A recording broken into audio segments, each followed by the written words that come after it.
नमस्कार। कभी सोचा है कि अपने सेविंग अकाउंट में कितना पैसा रखना या लेन देन करना सेफ है? आज हम इसी सवाल की तह तक जाएंगे और समझेंगे कि इनकम टैक्स के नोटिस से आखिर बचा कैसे जा सकता है। ये एक ऐसा सवाल है जो लगभग हर किसी के मन में घूमता रहता है। क्या इसकी कोई तय लिमिट है? क्या ज्यादा पैसा रखने से कोई नोटिस आ सकता है? चलिए, आज इन सारे सवालों के जवाब जानते हैं। तो आज हम इन 5 जरूरी पॉइंट्स पर बात करने वाले हैं ताकि बैंकिंग को लेकर जो भी कंफ्यूजन है वो हमेशा के लिए खत्म हो जाए और कोई भी अपने बैंक अकाउंट को बिना किसी डर के इस्तेमाल कर सके। ठीक है, तो चलिए शुरू करते हैं सबसे पहली और सबसे बड़ी उलझन से। लोग अक्सर ना पैसा जमा करने और लेन देन करने को एक ही बात समझ लेते हैं, लेकिन असल में ये दोनों बिल्कुल अलग अलग चीजें हैं। देखिए, सीधी सी बात है। डिपॉजिट का मतलब है कि आपने पैसा अकाउंट में रखा और छोड़ दिया। वहीं ट्रांजैक्शन का मतलब है पैसों का लगातार आना और जाना। इसे समझना इसलिए जरूरी है क्योंकि इनकम टैक्स डिपार्टमेंट इन दोनों को बिल्कुल अलग अलग नजर से देखता है। अब बात करते हैं कैश की, मतलब नगद लेन देन की, क्योंकि सबसे ज्यादा नजर इसी पर रखी जाती है और इसके लिए कुछ पक्के नियम बने हुए हैं। किसी भी सेविंग अकाउंट में 1 साल के अंदर आप कुल मिलाकर 1 लाख रुपए से ज्यादा कैश जमा नहीं कर सकते। और हाँ, याद रखिएगा, ये एक बार की लिमिट नहीं है, ये पूरे साल में किए गए सारे कैश डिपॉजिट का टोटल है, भले ही आपने 10-10 हजार करके 10 बार में जमा किया हो। सिस्टम सब कुछ ट्रैक कर लेता है।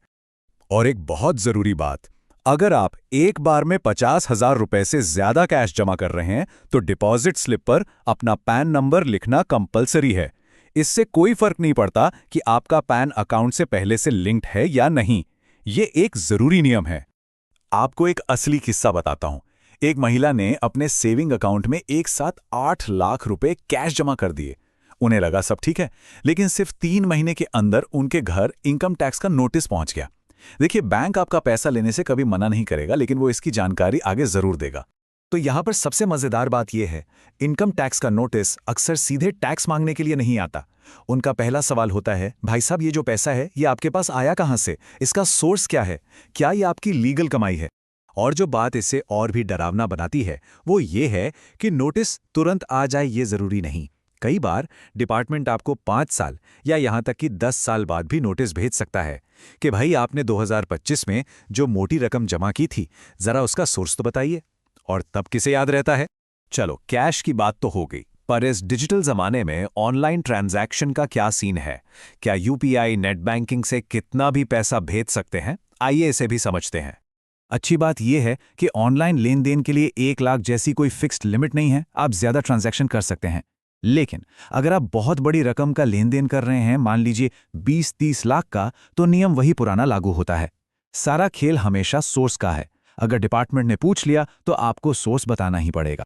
और अब हम आते हैं उस एक शब्द पर जो इस पूरी बातचीत का हीरो है, सोर्स। अगर आपने इसे समझ लिया तो आप हर तरह के नोटिस से बच सकते हैं।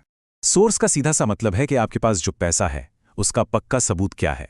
क्या आपके पास सैलरी स्लिप्स हैं? क्या प्रॉपर्टी बेचने के कागजात हैं? या फिर बिजनेस का पूरा हिसाब किताब है? किसी भी बड़ी रकम के लिए यह सबूत रखना सबसे ज्यादा जरूरी है। तो आखिर पर्दे के पीछे होता क्या है? ये स्लाइड पूरी प्रक्रिया को बहुत आसानी से समझाती है। देखिए, जब भी कोई बड़ा ट्रांजैक्शन होता है तो बैंक चुपचाप इसकी रिपोर्ट इनकम टैक्स डिपार्टमेंट को भेज देता है। फिर डिपार्टमेंट अकाउंट की एक्टिविटी को चेक करता है और अगर उन्हें कुछ भी गड़बड़ लगता है तो वो आपसे सोर्स पूछने के लिए एक प्यार भरा नोटिस भेज देते हैं। तो अब सबसे बड़ा सवाल ये है कि भाई, सेफ तरीके से बैंकिंग करें तो करें कैसे? चलिए कुछ बहुत ही प्रैक्टिकल तरीकों पर एक नजर डालते हैं। ये कुछ बहुत ही काम की टिप्स हैं। सबसे पहला, अगर बिजनेस है या लेन देन बहुत ज्यादा है तो सेविंग अकाउंट की जगह करंट अकाउंट यूज कीजिए। दूसरा, अगर कोई प्रॉपर्टी बेची है तो उसके कागजात किसी खजाने की तरह संभाल कर रखिए। और हाँ, ये बात सही है कि 7 लाख तक की सालाना इनकम टैक्स फ्री है, पर इसका ये मतलब बिल्कुल नहीं है कि आप 10 लाख जमा कर दें और उसका कोई सोर्स ही ना बता पाएं। याद रखिए, सबसे बड़ी सेफ्टी आपके पैसे का लीगल सोर्स ही है। तो इस सारी जानकारी के बाद ये सवाल खुद से पूछना तो बनता है, क्या पैसों के सोर्स को लेकर सब कुछ क्लियर है? क्या बैंकिंग की आदतें आने वाले समय में किसी मुश्किल में तो नहीं डाल देंगी? ऐसी ही जानकारी के लिए सब्सक्राइब कीजिए ऑल कैन स्टडी को। Thank you. चलिए नेक्स्ट वीडियो पर मिलते हैं।